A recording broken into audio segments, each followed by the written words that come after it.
Hello. झोपायला चाललेले आणि व्हॉट्सअपला एक स्टेटस ठेवलेला, तर कोणी कोणी सीन केलेत आपले स्टेटस. हे एक बघायची प्रत्येकाला सवय असते, तसं मला पण आहे. मी पण सारखं बघत असते की माझे स्टेटस कोणी कोणी सीन केले.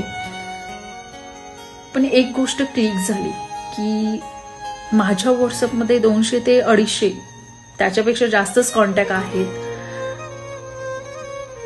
पण विचार केलाय की आपल्या कॉन्टॅक्टमध्ये एवढी लोक आहेत, पण कनेक्शन्स कोणाशी आहेत, किती लोकांशी आहेत, म्हणजे ज्यांच्यासोबत आपण बिंदासपणे एखाद्याबद्दल काही बोलू शकतो किंवा आपल्या मनातलं दुःख व्यक्त करू शकतो, आपल्याला काय वाटतं, किंवा आपले फ्युचर प्लॅनिंग असू दे, काही असू देत, किंवा एखाद्याने आपलं मन दुखवलं असेल किंवा आपल्याकडून एखादी चूक झाली असेल, ते आपण ऍक्सेप्ट करणं. मला तर असं वाटतं की असे 1-2-3च व्यक्ती असतील अगदी बोटावर मोजण्यासारख्या, ज्यांच्याजवळ आपण खरंच आपलं मन व्यक्त करतो.